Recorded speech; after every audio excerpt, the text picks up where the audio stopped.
Not to be outdone by their English synth-pop derivatives, Kraftwerk would return in 1982 to score their only #1 single success, cashing in with a song that they'd originally recorded in 1978.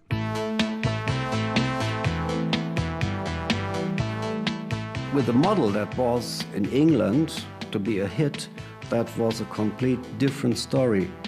We didn't expect it ourselves.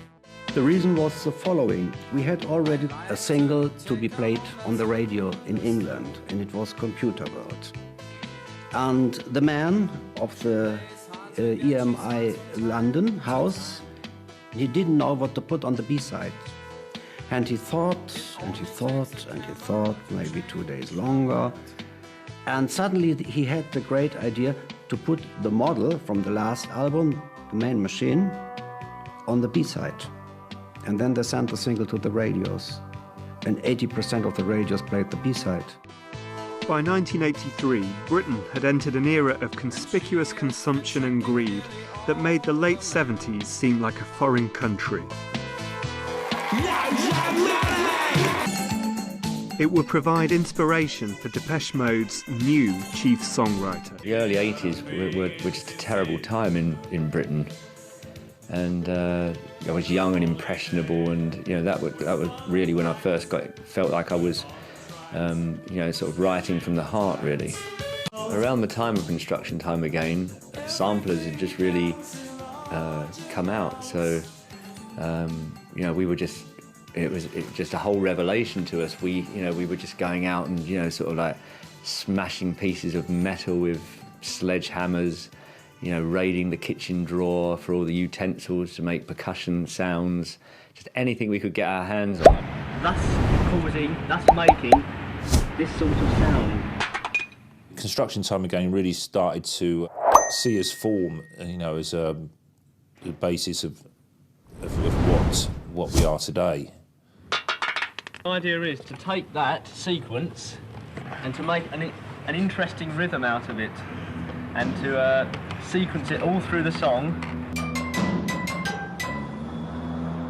Depeche Mode pioneered their new sampler-based sound in London's Shoreditch.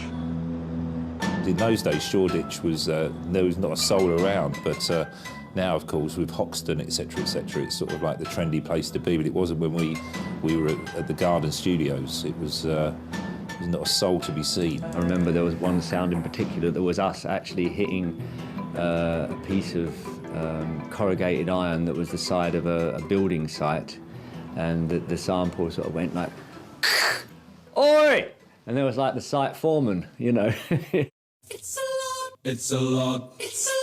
It's a lot. It's a lot. It's a lot. We seemed in the 80s really to be doing a one-band crusade for electronic music, against the music press that was overwhelmingly rock-based.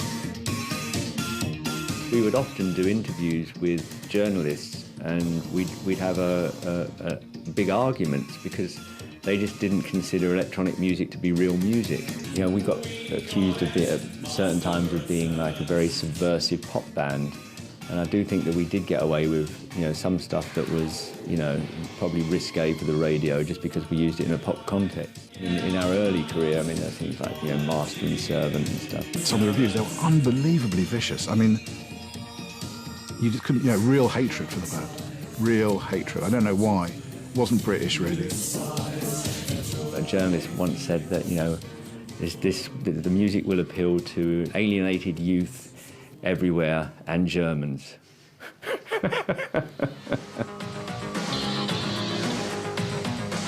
Depeche Mode would eventually find a sympathetic home for their music in America. For a lot of Americans, England just means gay. It's just like, they think it's like a conflation of Oscar Wilde and various ideas about British boarding school. For people who feel different or misfits in America, England does actually seem like this utopia. They imagine everyone in England walks around wearing eyeliner and plays synthesizers,